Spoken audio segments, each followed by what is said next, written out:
Aerospace Engineering from Chicago. Hi, my name is Tiffany Steele. I'm from Detroit, Michigan, and I'm a first-year doctoral student studying higher education and student affairs.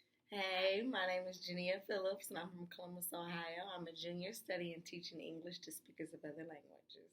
And hi, guys. My name is Sterling Clemons. I'm a second year from Detroit, Michigan, studying public affairs with a concentration in education policy and a history minor.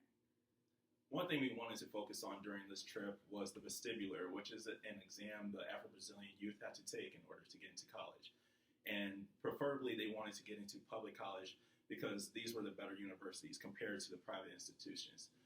And while we were there in Brazil, we explored the different universities they had and compared the student bodies and saw whether or not these students came from public or private high schools. And in high school education, private high schools were better than public.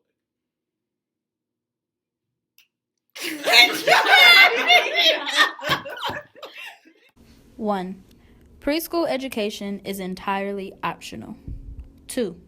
Primary and lower secondary education, or fundamental education, is free and compulsory for children between the ages of 6 and 14. 3. Upper secondary education is ages 15 to 18. It is also free but not compulsory. 4. Higher education is provided at public or private universities. Higher education is free at public universities only. The typical school year runs from February to March through November to December. Summer vacation is from mid-December to early February. 6. Admissions to a public university requires students to sit through an entrance exam known as the vestibular for their specific course of study. 7. Brazil increased public spending on education from 10.5% of total public expenditures in 2000 to 14.5% in 2005 and now 16.8%. 8. Brazil has 357,418 practicing teachers and 6,739,689 students are enrolled in 30,616 undergraduate education programs. And 9. 187,760 students are enrolled in graduate studies. So our first stop on the trip was going to DeVry University, where we took a look at different classrooms and spoke with students who attended DeVry. It was our first instance of seeing how for-profit institutions were used in Brazil versus how we view for-profit institutions in America. For-profit institutions were actually vital for the education of Brazilian students, and they helped prepare them for the real world. When talking to the students at DeVry University, a lot of them spoke about their education growing up. Growing up, a lot of them went to public K-12 schools in which their education, in their words, kind of seemed pointless until the last year. Some of the important concepts that you needed in order to take the vestibular and to be successful weren't given until their absolute last year of schooling. With that being said, a lot of them would graduate and study at these private institutes in hopes that they'll be able to get a high enough score to go on to a public institute in which the education would be better as well as free. The vestibular is a competitive entrance exam used for Brazilian universities to select students admitted. It is taken in high school. Graded sections include the Portuguese language, Portuguese literature, Brazilian literature, math, history, geography, biology, physics, chemistry, and foreign language, being either English, Spanish, or French. Registration for the test ranges from 70 to 90 reais, which can add up depending on how many schools you apply for. Students with the means to do so can invest in private tutors or prep classes to prepare them for the test. Majority of the Afro-Brazilian community relies heavily on free resources such as the Steve Biko Institute or study themselves. The Steve Biko Institute was created to support Afro-Brazilians who attend public high schools. Students would go to high school during the day and then attend the institute at night. A common course that students took was English because this would open more doors for them than knowing Portuguese alone. Students also took a course teaching them about their history other than slavery. Afro-Brazilian history isn't taught in high school. The Steve Biko Institute teaches its students how to love and appreciate themselves. Similar to how Steve Biko spread Black conscience in South Africa, the Steve Biko Institute is spreading Black conscience in Brazil. We spoke to several students at the Steve Biko Institute to get their perspective of their education process. Here's Victoria speaking on her experience. School that is the best one, but it's the same exam, and it's very difficult because this Steve Biko exists, and it's very, very important because we have class of how math, Portuguese, and it's very important, but it's very hard because it's 2 days, and it's a big, big exam, and it's so cansativo. I'm tired. It's very tired to do this because it's very hard. But today you have good results. And yesterday we have inaugural class to Steve Biko this year. We start tomorrow. So it was very good because I see how many people from Steve Biko now is in the college, and was a very emotional because they talk about how was difficult, and now they will there in a college, in public college, because this is the focus, because here in Brazil is the best one, is public college, so it's very important. We also visited the Federal University of Bahia, in which we met Silvio Humberto. Silvio Humberto is a politician and founder of the Steve Biko Institute. While speaking with him, he informed us about the struggles of Afro-Brazilians and gave us a little background about the school. We spoke with several of the students as well, as they informed us about their perceptions of America and how we operate. I've traveled outside the country before, but I've never felt more connected with the country that I visited as much as I did Brazil. Being able to interact with the locals is what made this trip something special. I really liked our service project. We had to paint a wall for the school, and it was over 100 degrees, it felt like. And I was dripping sweat, dying of thirst. It wasn't until the kids came out that it actually became fun. A little girl was helping me paint, and soon I just got distracted and I started playing with the kids. When we went to Morro de Sao Paulo, I was able to play basketball with some of the high schoolers who lived there. These kids trained all year to play us. It wasn't easy, but we still got the win. It's little things like this that help set the trip apart from the other times I've traveled. I haven't had an opportunity like this to break away from the tourism and enjoy someone else's culture. It was really interesting to hear from the Brazilian students about their experiences in the educational system. A lot of the challenges Afro-Brazilians endure are similar to the challenges Black people and other minorities endure.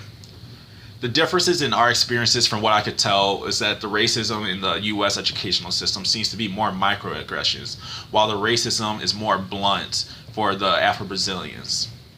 Although, I'm not saying that it doesn't get blunt at times here in the U.S. Although we come from thousands of miles away, I honestly felt as though I had a connection with those people and their culture after interacting with them. And not only did I make connections with the Brazilians there, just the people that I traveled with from OSU and from UConn, I felt as though we developed a great bond. A lot of people that came with me from OSU I didn't know before the trip. We arrived to Brazil as strangers, but we left as friends. This friendship with the people from UConn still carries on to this day. A couple of weeks after the trip, actually, I went to the National Convention for the National Society of Black Engineers, and I found out that someone from UConn was going to be there as well. So we met up, linked up with each other, and just caught up from the time that we hadn't seen each other, and great time. This experience is honestly something I'm going to remember for the rest of my life, and I'm very appreciative to have this chance to actually travel and explore Brazil. And I honestly can't wait to make another trip out there. I know for sure I have to go back, and I just want to thank the people who let me go on this trip. I had a great time. Thank you. So Brazil was absolutely amazing. I enjoyed the sun and swimming in the ocean, but most importantly, I enjoyed speaking with the Afro-Brazilian students and having the chance to hear the unfortunate setbacks many of them have faced during their quest for higher education. I can honestly say that my favorite part was painting a mural at the school with the little kids and seeing the smiles on their faces as we were eager to help create something especially for them. This was my first time out of the country, and I can say that I'm forever grateful to the Office of Diversity and Inclusion for adding this trip to the list of many things that it's done for me. Brazil was absolutely amazing. So I finally got a chance to sit down and reflect on my experience in Brazil. After, of course, all the questions of how was it? Was it fun? How was the beach? And all those different things. Um, and what really stuck out to me was just thinking about the conversations we had with the students from the Steve Biko Institute and how they manage their education as Afro-Brazilian students. Um, I think the most eye-opening thing was that we have so many similarities in our experiences just from being black, even if we are in different countries and different contexts, that it was just amazing to hear how they felt or viewed African Americans based on television.